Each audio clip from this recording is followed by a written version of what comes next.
Busy sellers, there is something that you are doing that is preventing you from getting a best-selling listing.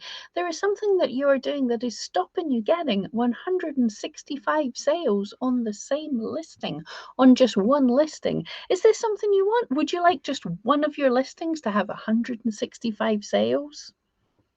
Let's talk about what I'm talking about here. So I was playing around in my shop, as you do, and I saw this and I just thought I have to talk to you guys about this.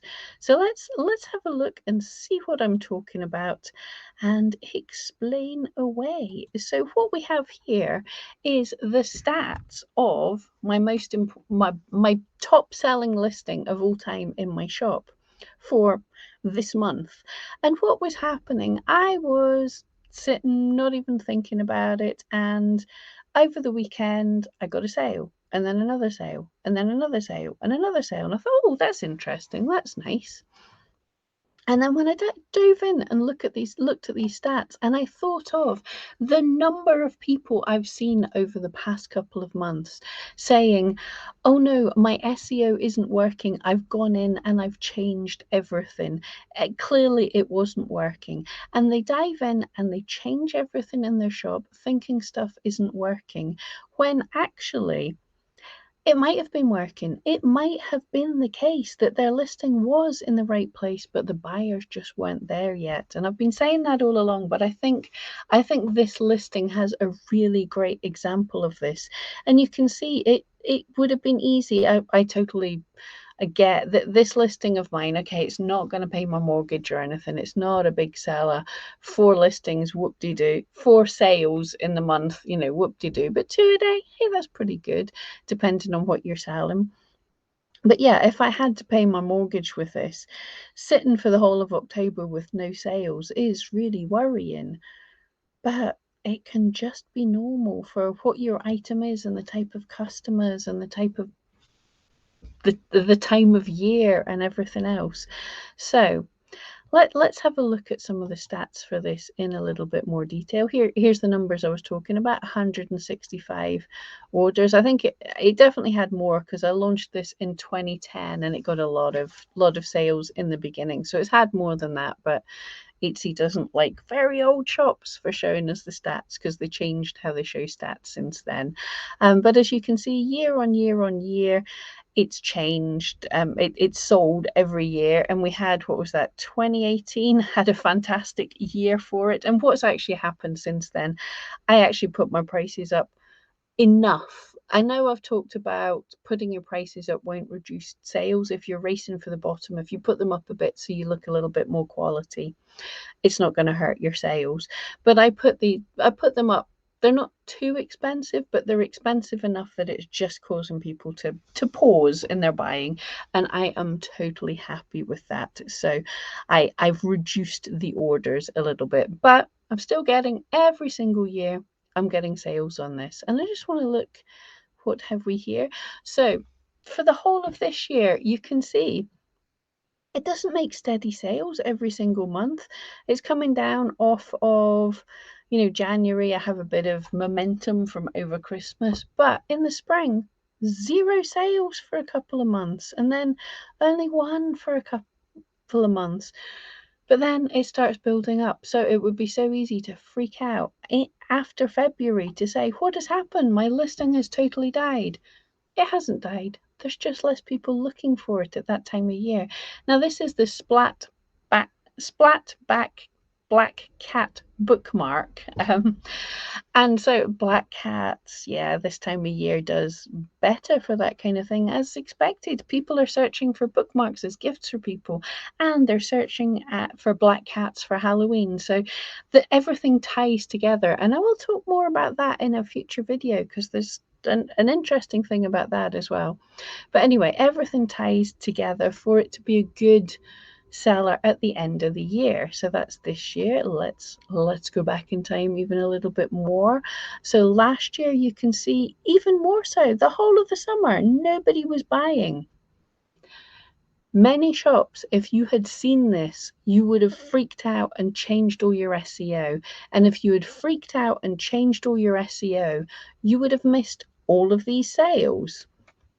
Now mine's a small scale, but needle felted stuff is not high volume sellers like some items, but this trend will be the same for many shops.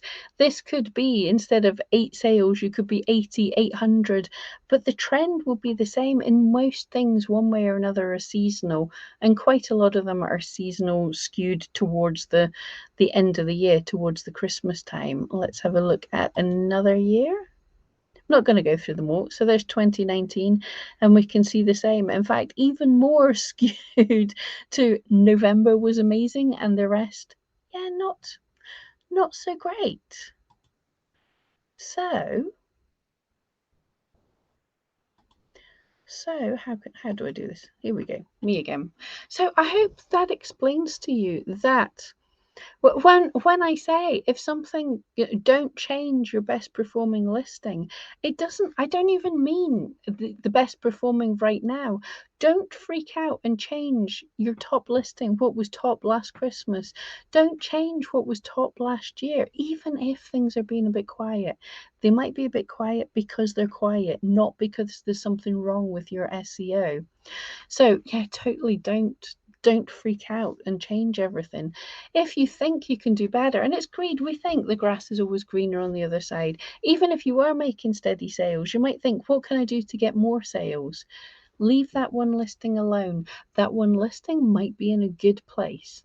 So don't mess about with that one listing. Make another listing. If this is something that you can make and remake and sell again and again and again, you can have 2, 3, 4 listings of it to experiment with different SEO, to experiment in different places and stuff. So yeah, that's literally when we say don't touch your best performing listing. Don't touch listings that have done even a little bit well necessary. Now, that's not, like, full disclosure here, as I do a lot of testing in my shop, you'll have seen sometimes I pick on that listing, I make some changes, but I'm not doing a wholesale change in SEO. I'm not going, oh my goodness, this listing isn't doing as well as I think it should.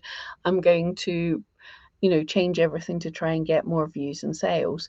This is more a case of, I'm going to experiment by putting a keyword in to see how long it takes Etsy to notice it. So I'm not doing things that mess up the SEO of where my item is at the minute in time.